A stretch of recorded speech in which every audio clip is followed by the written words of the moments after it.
Hello, and welcome to Outnumbered the Podcast. I'm Bonnie. And I'm Audrey. We're experienced moms to a combined total of 18 children. Our mission is to help overwhelmed parents find peace in parenting and humor in the chaos. Come join us as we attempt uninterrupted conversation about parenting with joy and intention.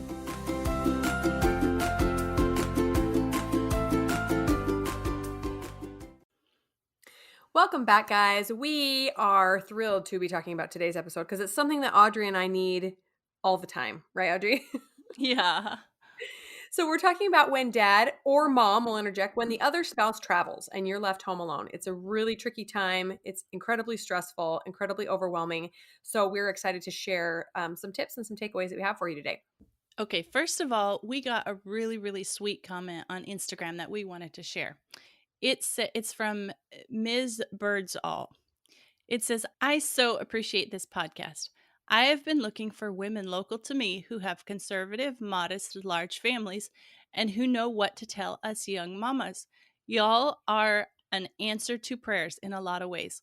The Water Birth podcast had me bawling.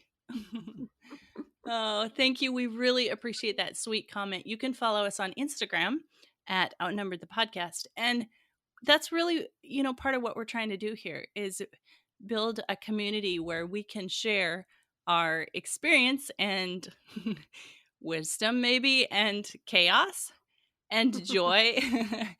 And what we're trying to do is share with others and build a community. So we really appreciate that comment. Thank you.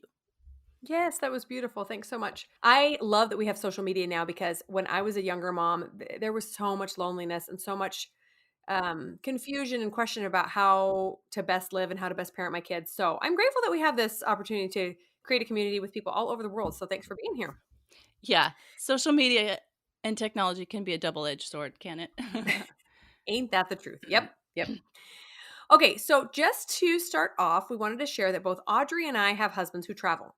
So before we even get into this, we wanted to say that our hats are off to all of the permanent single parents. It is such a difficult job, and not just physically and logistically, but emotionally and mentally. It's just so overwhelming. We can't imagine how you do it full time because even part time is just hard.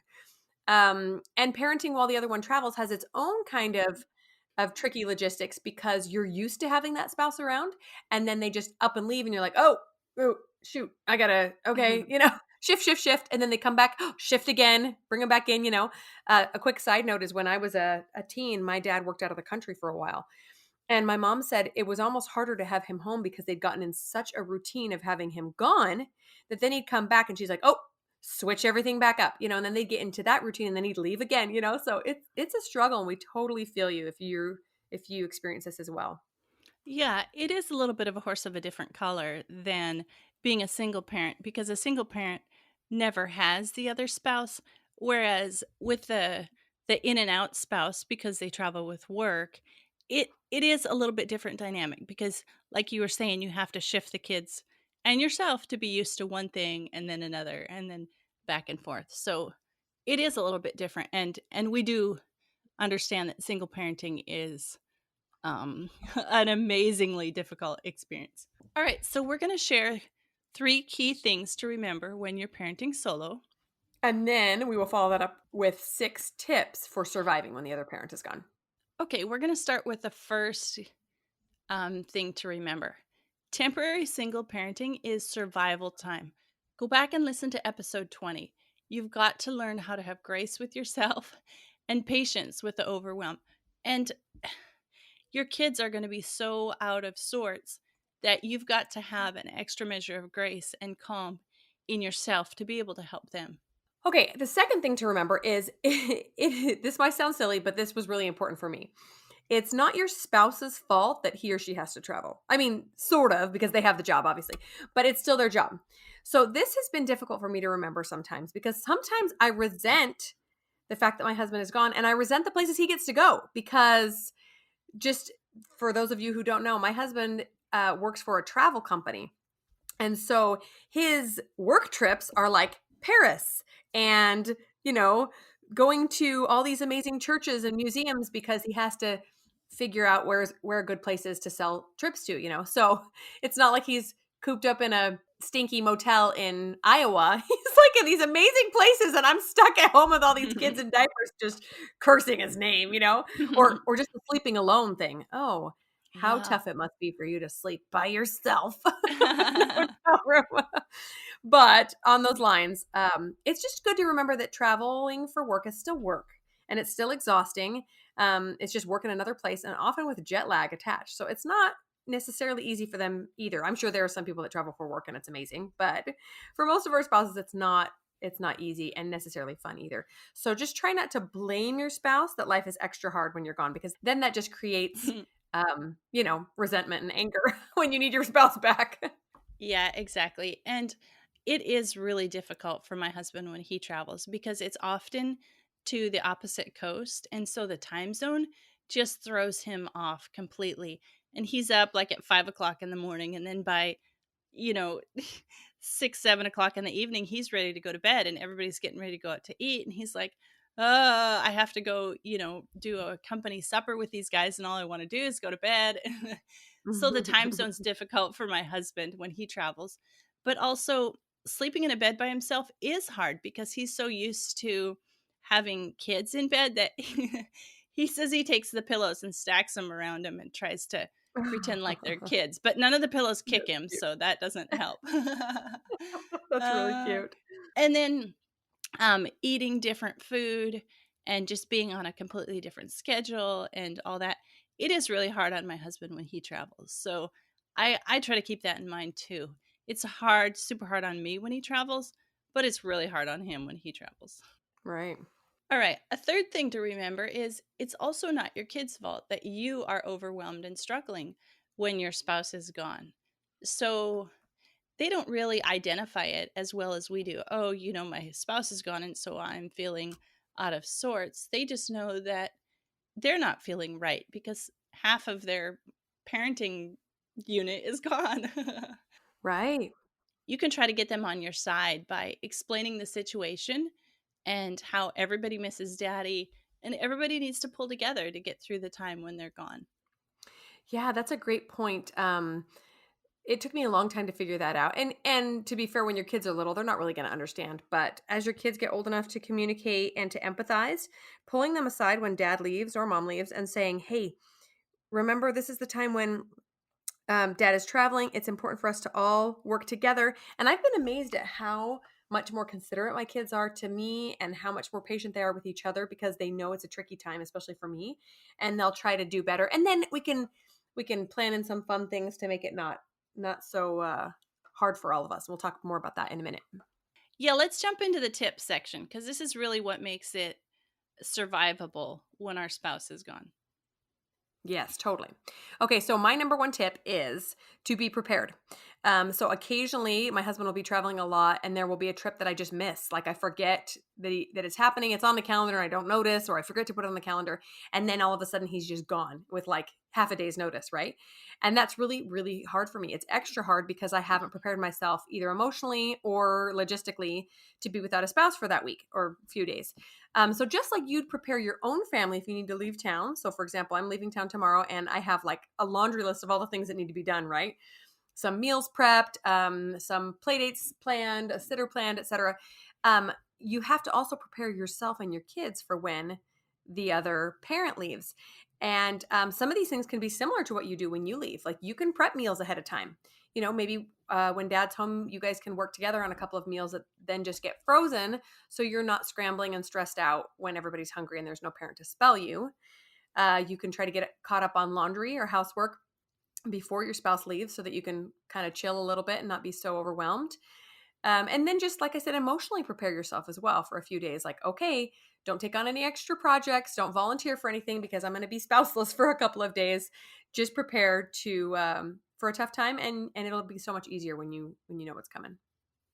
Yeah, and often the day or two ahead, dad is preparing to go. Like my husband always has business casual clothes that he wears and he likes to iron them before he goes so that he doesn't have that added thing to do while he's traveling. So we help him iron and then he gets together all his stuff and all his laundry has to be clean so that he can pack it for X number of days. And And so there is prep involved in getting dad ready to go too, which is not something I really think about when my husband tells me he's going to travel. Oh, I've got to dedicate, at least a day to helping him get get ready.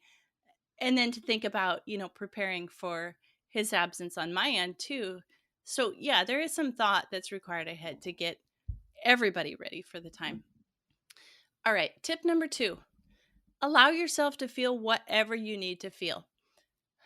Being married to a traveler can create feelings of abandonment, loneliness, frustration, sadness. It's okay to feel those things. And your spouse is going to be feeling those things too. So you make sure your spouse knows how you feel and be open to them expressing how they feel too. Um, so again, takeaway number 2, you want to be able to express these things to each other without blame or anger involved, but just be open to maybe a little extra time together. Maybe you can have a date before, just mom and dad together before you leave, or after, before the spouse leaves, or after they get back, so that you can kind of fill your cup with each other before and afterward, because there is a connectedness between spouses that just, I don't know, it's just like my cup gets poured out so much faster when my husband travels than when he's just gone during the day. You know what I mean? Yes, you nailed it. I think that these hard times that we go through together can really strengthen our marriage and our family if we let it. But if we sit there and build up feelings of resentment and frustration and anger and blame while they're gone or while they're preparing for a trip, then it just pits us against our spouse when really they're not doing anything to hurt us. They're just doing their job. We're just Yeah. frustrated because it makes our job harder, right? Yeah. So, yeah, they can totally be used as these traveling times can be used as times of strengthening a marriage. So, my husband and I are pretty devout date nighters. So, almost every Friday night we go on a date. And so, if he's going to be gone for Friday night, we try to fit it in somewhere else. And sometimes that just means running to Walmart the night before because he, needs a new phone charger for his trip or Yeah. something. Travel size shampoo containers, always. Exactly. But that's okay because it's something we otherwise wouldn't have done together. And we're trying to squeeze that in, that little bit of extra time in before he leaves. Okay, so next tip 3, is to plan something fun while the spouse is gone.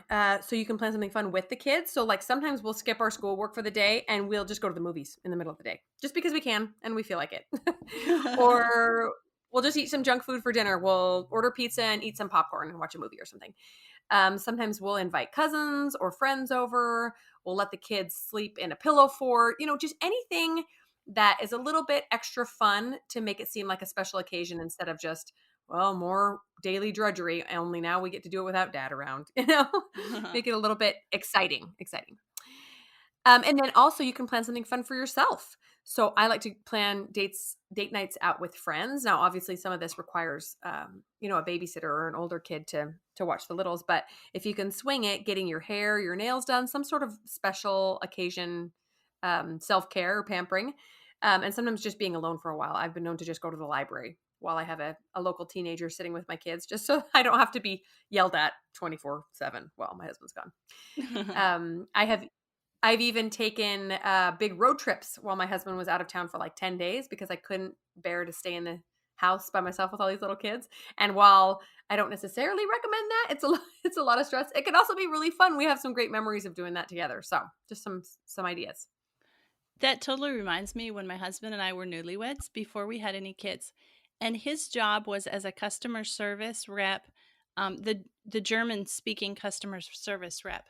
So he worked for a company in Tennessee on their auto line, and they did the automatic seat track things where you press the button and your seat track moves.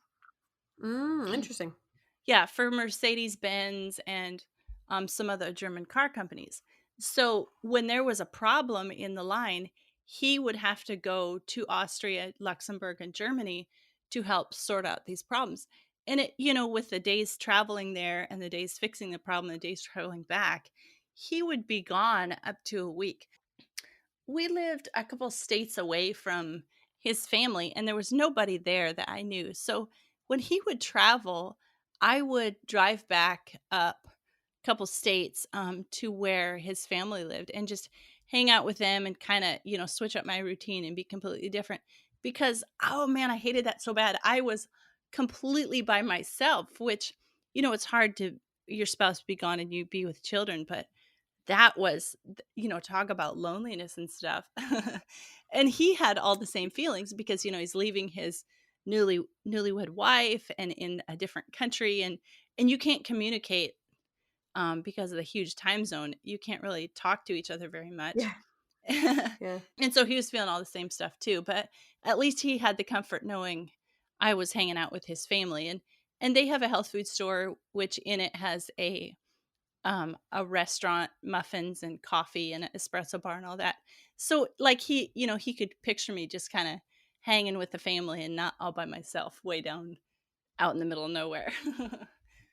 Oh, that's really cute. In fact, that reminds me of when my husband, traveled and I just had 1 or 2 kids, uh, his brother-in-law, so his sister's husband, also was working at the same company and traveling at the same time. So occasionally she would let me come to her house and I would just spend the night with my baby, because we were both husbandless and it was just fun for the little kids to play together and for us to not be alone and scared in our own houses. It was a lot of fun. Yeah, yeah. That was, I was a lot younger and being in this place, we lived on this place that had 200 acres and the neighbors were a bit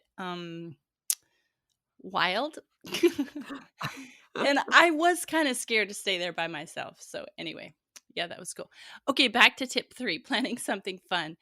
We do this too, but the time with a little bit of a difference. The time that we try to plan something fun is in the evenings because dad's always gone during the day. So they don't really Mhm. feel it as much then. But when it starts to get dark in the evening and we've had supper, animal chores are done, that's when we really try to plan something fun just to take up those hours between bedtime and supper, to so we'll play a game or we'll watch something or we'll have a scavenger hunt. We try to listen to an audiobook and color or play with paper dolls or anything just to fill up those evening hours. We find that's really the hardest time. Yes, that's an excellent point, uh-huh, and that's the loneliest time for a mom or the spouse left behind too. Yeah, yeah. Okay, tip number 4 is take care of yourself. Do not let yourself go when your spouse is gone. Because they're gone. You've got to take care of yourself. Just like we talked about in survival times, it may seem impossible to squeeze in a little extra time for yourself, but you've got to do it so that you're in good shape to help your kids get through this time too. So do your best to sleep, shower, get the proper food. Don't binge on chocolate chip cookies all day long. Oh, You're that's one of my coping strategies. not going to make you feel better. No, it's not. Hire a sitter to come and help you with the basics. Try a kid swap with a friend so you can, just get your floor cleaned or take a nap or whatever your needs are. But you've got to take care of yourself so you can be in good condition because you are doing 100% of the parenting and you've got to be in, I don't know, 200% condition. What's the math? Yes, I completely agree with this tip, and sometimes you can kind of cross a line, in the self-care realm, and what I mean is, like, what like mentioning the chocolate chip cookies. Sometimes I think, "Well, I'm just gonna do whatever makes me feel good," and I forget that the things that appeal to me at the moment are not the things that really make me feel good. Like binging on Netflix and eating chocolate chip cookies. Like, Yeah. it's okay to do a little bit of that, because 'cause you're feeling sorry for yourself, but it's the exercise and it's the sleep, and that's the hardest thing for me. My husband's gone, I'm like, "Well, nobody's telling me to go to bed, so I'm just gonna sew until 1 in the morning, or I'm just gonna catch up on this TV show," and then I feel like garbage the next day, and so that's just a little warning, from 2 moms who have probably made those mistakes multiple times and realized, "Oh, I Yeah. can't do that anymore." That's my hugest area, where I don't take care of myself either is sleep when my husband travels because I just Mhm, don't sleep well when he's not in the bed with me. Like, I feel mhm. like I have to be the one responsible for, if somebody knocks on the door or my kids' nightmares or whatever, like, I'm responsible at night.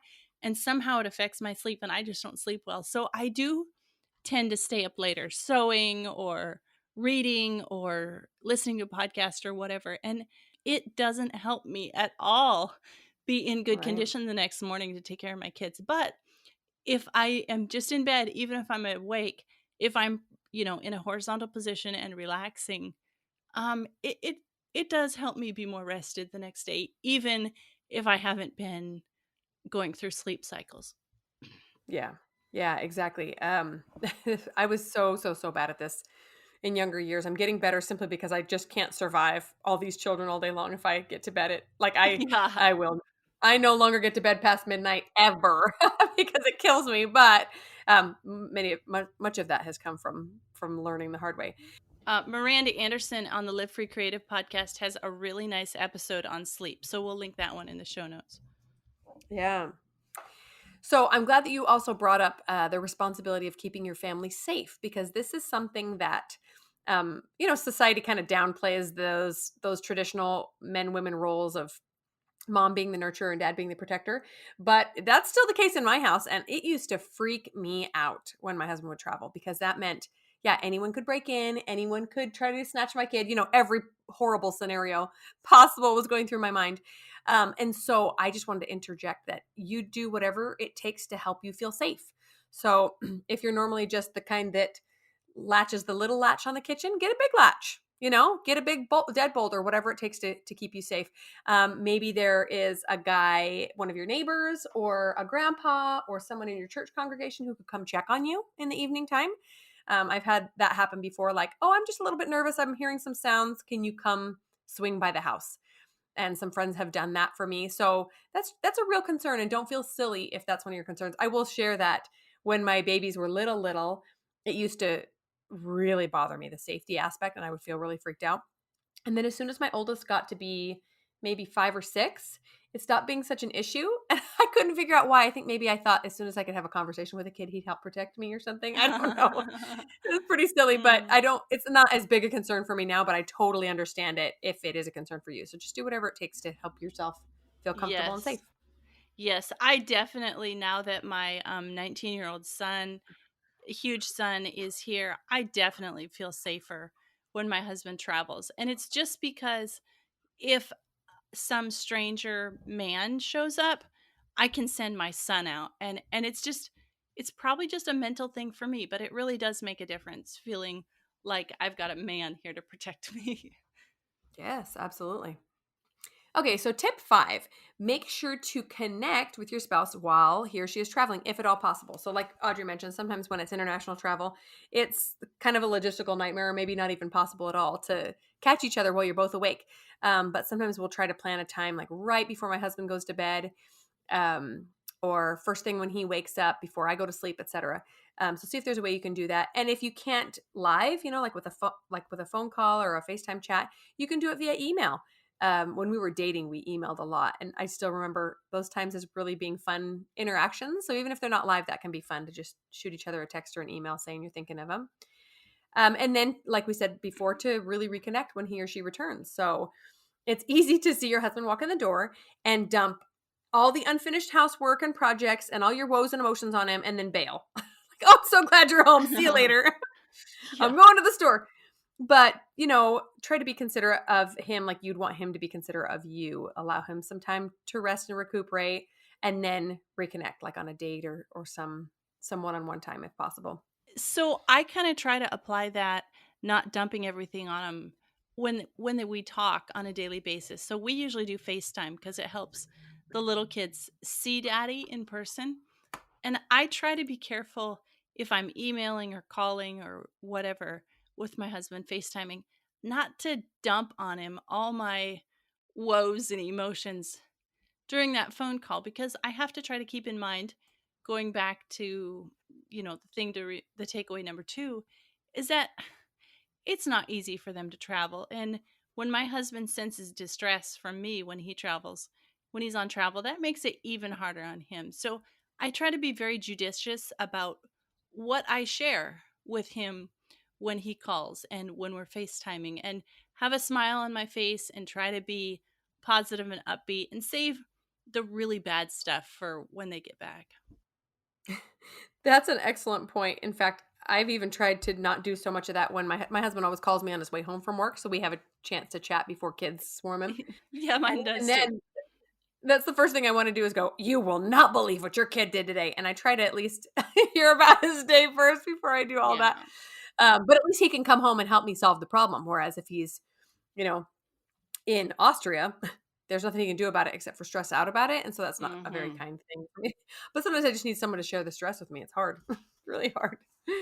So then, like I mentioned, when the spouse comes home and you're reconnecting on a date or one-on-one time, then you can talk about how each of you felt. You can talk about those things like you were mentioning, Audrey, that were really stressful that you wanted to unload on him, but you couldn't. You can talk about how you missed each other, what you want to do better next time, plan more dates in the future. And sometimes, if there's been an intense season of travel for my husband, he'll come home and we'll plan a little getaway ourselves, even if it's just a staycation in like the neighboring town where we just go for one hotel night, so that we can feel like we got a chance to escape and to travel together, and it's not just him always leaving me.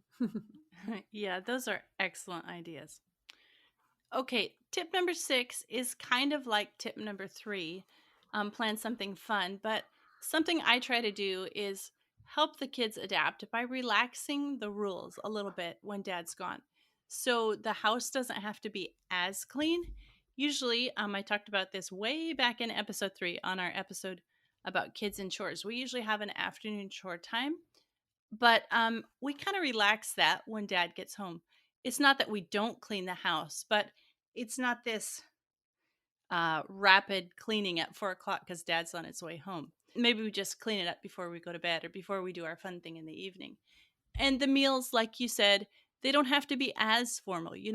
When we do a sit down formal meal when dad's at home, we have a meat and a vegetable and a carb and blah, blah, blah. Well, maybe we just order pizza in or do something a little bit more creative, or maybe even a food dad doesn't like when he's gone. It's an opportunity. My husband doesn't really care for sweet potatoes.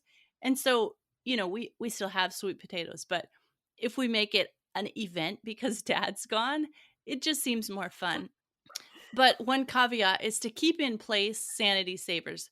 Do not relax rules on bedtime because kids, and like we were talking about ourselves, we really need our sleep. And so keep the sanity saver uh, rules in place. Yes, totally. It's funny that you mentioned the thing about foods that dad doesn't like, because growing up, my dad disliked breakfast foods for dinner. Sometimes you have pancakes or Oh, yeah, yeah, sausage yeah, and that's eggs or fun. something. And so we would always have breakfast foods when he left town. So for us, even though it was sad to miss dad, it was always like, oh, but we get to have pancakes for dinner. So that was kind of a fun thing. And I totally agree on the sanity savers too. I never, ever, ever let my kids go to bed late when Luke's gone, because then it makes my job 10 times harder. Same with other things during the day that really bother me. Like, I don't let them stay in their pajamas all day, because that is it makes me feel icky. If that's not a big deal to you, do it. Fine. That's kind of fun. But, there's certain things I don't relax because it really bothers me and it makes my life harder. But then the things that can just be kind of fun and make things special, then yeah, try to do those. So, a few final thoughts. We recognize that this is a really hard time. Mamas and dads, be really, really gentle with yourselves during this time of being, the part time solo parenting. Realize that this is a necessity of the job that your spouse has, and that your only job during this time is to keep everyone alive and to, be gentle with yourself. Plan something fun, plan something kind for you and for the kids. Don't get too stressed out, and then reconnect again. So, just my favorite tips. Yes, that's very similar to my final thoughts. Travel is hard on everybody. It's hard on my spouse, it's hard on my kids, it's hard on me. And I try to keep in mind that I am so thankful that my husband has such a good income. As a single income family, it allows me to stay home, not just when he travels, but all the time with the kids. And I'm so thankful that we've been blessed with his amazing income. And one final thought is when your spouse travels, and you all get back together, it does make us more grateful for each other when we're together. Maybe my husband and I don't gripe at each other about stupid little things like so often, or maybe the kids, get along better because they want daddy to be pleased with them, or like you were talking about, make it easier on mom. So sometimes there's, a little bit of silver lining on the cloud of dad traveling, that everybody is a little nicer to each other when we're all back together. Yes, that is so beautiful. I could not have put that better myself. So thanks for sharing that. Just to wrap up a few recommendations, Audrey mentioned that episode from Live Free Miranda on sleep, how essential that is. And we have a couple of episodes that will help as well. One is that survival times episode. I feel like we refer to that one almost every episode nowadays. That is episode 20. So go back and listen to that one. Another one that could be helpful is episode 2, when you want to quit, because when my husband travels, sometimes I just want to walk away. You can fend for yourself, kids, but that's a good one. And or mom guilt, number 9. So just some good episodes to refer to if you're struggling with a spouse that travels. Thanks so much for tuning in. Did you know you can help the podcast in several ways? First up, we're on Patreon, and there are 3 different levels to support us there. Just head over to patreon.com/outnumbered. Next up, if you enjoyed this episode, please leave us a written review on iTunes. It helps other moms find the podcast and receive the help that you're enjoying. And finally, you can follow us on Instagram at Outnumbered the Podcast. We're always having fun over there, too. As usual, if you have any questions or ideas for future episodes, you can always reach us at outnumberthepodcast@gmail.com. Thanks for all your support. We'll talk to you next week.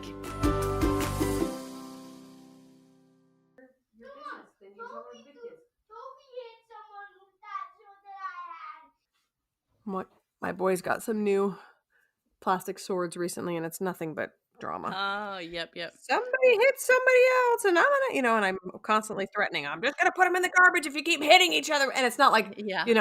play fighting. It's like whacking your little sister with it. So they're in big trouble. Yeah.